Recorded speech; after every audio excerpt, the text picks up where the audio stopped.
2000년 이후 전 세계에서는 규모 5 이상의 지진이 1700회 이상 발생했습니다. 대부분은 태평양 주변에 위치한 환태평양 조산대 주변에서 발생했죠. 북미에서 가장 큰 위협은 샌안드레아스 단층선으로 다른 어떤 단층보다 더 큰 규모의 지진을 일으킬 수 있어 빅원이라는 등골이 오싹한 별명을 얻었습니다. 캘리포니아의 잠재적 파괴는 상상할 수 없는 끔찍한 결과를 초래할 수 있다는 전망이에요. 하지만 빅원은 앞으로 일어날 일의 시작에 불과해요. 나쁜 소식은 과학자들이 2030년에 지구를 뒤흔드는 사건이 일어날 것이라고 예측했다는 거예요. 좋든 싫든 우리가 빅원을 경험할 확률은 70%이며 진도 6.7의 지진이 될 겁니다. 샌안드레아스 단층선이 빅원을 일으키겠지만 무서운 건 우리가 그것을 예측할 수 없다는 거예요. 반면 대규모 지진은 100년에 한 번씩 발생합니다. 즉 자연재해에 대비할 시간은 항상 있다는 뜻이죠. 만약 우리가 과거로 돌아간다면 샌프란시스코와 포트 테존을 휩쓸었던 지진처럼 몇 차례의 큰 지진을 목격했을 거예요. 오래전에 지어진 건물은 내진 설계가 되어 있지 않아서 무너질 겁니다. 건물이 무너지지 않더라도 건물에 들어가면 안 돼요. 하지만 가장 위험한 곳은 건물이 아닙니다. 전선과 가스관을 조심해야 해요. 언덕 위의 집은 아름답긴 하지만 매우 위험합니다. 지진이 발생하면 언덕은 거대한 산사태로 변하며 그 경로에 있는 모든 것을 파괴합니다. 모든 도로가 망가질 수 있으니까 도로 여행에는 작별을 구하세요. 슈퍼마켓에 갈 수 없으니 여분의 물과 음식을 준비해야 해요. 이 재난은 돈이 많이 들 거예요. 미국은 지진 피해 복구에 약 2천억 달러가 소요될 것이라고 예상해요. 적어도 지진이 쓰나미를 촉발하지는 않을 거예요. 하지만 빅원보다 더 큰 피해를 입힐 수 있는 것이 있어요. 악명 높은 캐스케디아 섭입대는 캘리포니아에서 시작하여 캐나다 밴쿠버에서 끝납니다. 샌안드레아스 단층대는 이 지대에 비하면 아무것도 아닙니다. 이것은 지구상에서 해안 전체를 쓸어버릴 수 있습니다. 섭입대는 지각판이 서로 밑으로 밀려나면서 끊임없이 서로 잡아당기는 지각판이에요. 하나는 북미판이고 다른 하나는 후안대 푸카판입니다. 이러한 지대는 지진 활동의 무서운 핫스팟이며 대규모 수중 지진을 유발하기 때문에 매우 위험해서 함부로 건드리면 안 돼요. 하지만 수중에 있는 지진이 우리에게 어떤 영향을 미칠 수 있을까요? 거대한 쓰나미를 일으켜 도시를 침수시키고 해안선을 파괴할 수 있습니다. 현재 가장 활동적인 지역은 불의 고리입니다. 캐스케디아 지대는 덜 활동적일 수 있지만 잠에서 깨어나 경로에 있는 모든 것을 파괴하는 엄청난 지진을 일으킬 수 있는 야수와 같습니다. 이 모든 스트레스가 마지막으로 방출된 것은 1700년이었습니다. 샌안드레아스 지진과 달리 이번 지진은 대규모 쓰나미와 훨씬 더 큰 충격을 일으킬 거예요. 대부분의 건물과 다리가 파괴될 가능성이 높기 때문에 지진이 발생할 때 야외에서 캠핑을 하고 있길 바래요. 또한 여진도 엄청난 피해를 줄 수 있으니까 이에 대비하셔야 해요. 자연도 예외는 아닙니다. 산사태는 동물들의 서식지를 바꿀 것입니다. 우리의 집도 영원히 바뀔 겁니다. 다행히도 고난 뒤에는 희망이 있고 과학자들은 우리의 안전을 위해 최선을 다하고 있습니다. 모든 신축 건물은 엄청난 충격을 견딜 수 있어야 한다는 새로운 규칙이 시행되고 있어요. 과학자들은 최신 경보 시스템을 개발하고 있으며 모든 새로운 인프라는 엄격한 내진 지침을 따라야 합니다. 후안대 푸카판과 북미판은 함께 잠겨 있지만 영원히 그렇게 유지되지는 않을 거예요. 잠금이 해제되면 엄청난 흔들림에 대비하셔야 해요. 진원지에 가까울수록 더 많은 피해를 입게 될 거예요. 하지만 운이 좋아 멀리 떨어져 있더라도 한동안 땅이 흔들리는 걸 느낄 수 있을 거예요. 캐스케디아 섭입대와 샌안드레아스 단층을 비교하면 캐스케디아 단층이 얼마나 더 위험한지 알 수 있습니다. 1994년에 노스리지 지역에서 샌안드레아스 단층과 가까운 곳에서 규모 6.7의 강진이 발생했습니다. 안타깝게도 많은 사람들이 목숨을 잃었고 일부는 부상을 입었어요. 당시에는 건물이 튼튼하거나 내진 설계가 되어 있지 않았기 때문에 많은 건물이 파손되었습니다. 캐스케디아 섭입대는 잠재적으로 규모 9의 지진을 일으킬 수 있습니다.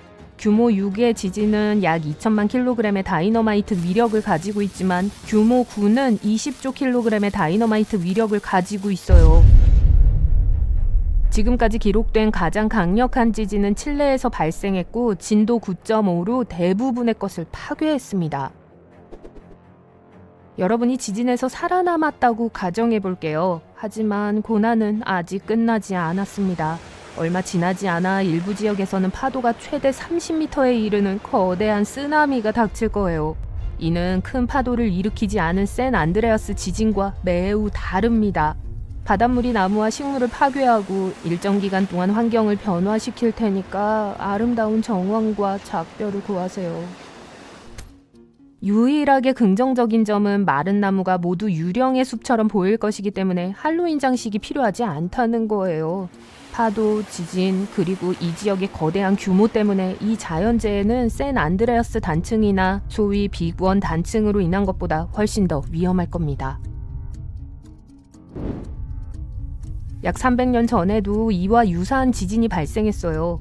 지난 3,500년 동안 더 많은 지진이 기록되어 400에서 600년마다 꾸준히 발생한다는 것이 증명되었습니다. 따라서 엄밀히 말하면 다음 지진이 발생하기까지 약 100에서 300년 남았습니다. 캐스케디아 섭입대는 1970년에 발견되었기 때문에 아직 정확히 어떻게 작동하는지 알 수 없습니다. 이 지대는 큰 지진을 일으킬 수 있기 때문에 매우 무서운 곳이에요. 이곳은 연구원들이 불의 고리를 연구하던 중 우연히 발견되었습니다. 그들은 이 지역이 과거에 어떤 문제를 일으켰는지 알고 싶었고 그 증거가 바로 코앞에 있었습니다. 워싱턴에는 수년 동안 아무것도 자라지 않는 공포의 숲이 있습니다. 연구원들이 토양을 검사한 결과 엄청난 양의 소금이 발견되었어요. 그들은 두 가지를 종합하여 거대한 쓰나미가 그 원인이라고 결론을 내렸어요. 전문가들은 여전히 숲이 언제 파괴되었는지 알지 못했습니다. 하지만 다행히도 일본에는 비슷한 영향을 미친 거대한 지진에 대한 기록이 남아 있었습니다. 바로 1700년에 일어난 지진이었어요. 다음 지진이 2050년에 발생할 확률은 3분의 1입니다. 캐나다 지진에서 살아남고 무사히 빠져나오는 방법을 알아야 하니까 주의 깊게 들어보세요. 이 지역에 사는 사람들은 이런 지진을 경험한 적이 거의 없습니다. 지진에서 살아남는 것은 상대적으로 쉽지만 그 후에 다가오는 쓰나미가 진짜 위험합니다. 흔들림이 끝나면 가장 높은 곳을 찾아 그곳으로 이동하세요. 음식과 물과 같은 필수품만 가져가세요. 네, 야구 카드 컬렉션은 집에 두고 오세요. 첫 번째 타격 후에 내려가려고 하지 마세요. 지진학자들은 지진이 몇 번 더 올 가능성이 높다고 말하며 실제로 이를 증명했습니다. 1960년 5월 22일 지진학자 제리 에스턴과 그의 친구 4명은 자정 무렵에 일어날 것으로 예상되는 쓰나미를 보기 위해 하와이로 향했습니다. 그들은 와일루크 다리에 장비를 설치하고 탈출 경로를 계획했습니다. 이 다리는 이전 쓰나미로 파괴되었지만 새 다리는 훨씬 더 높고 튼튼했어요. 자정 이후에는 물이 평균 수위보다 1.22m 높았습니다. 자정이 30분 지난 후 두 번째 파도가 덮쳤고 새벽 1시까지 추가로 2.74m 물이 더 올랐고요. 물이 내려가기 시작해 2.13m 떨어졌습니다. 하지만 공포는 끝나지 않았습니다. 그 다음 그들은 약 6.10m 높이의 파도를 보았습니다. 쓰나미는 예측할 수 없으며 안전을 위해 전문가의 말에 귀를 기울여야 한다는 걸 보여주는 사례입니다.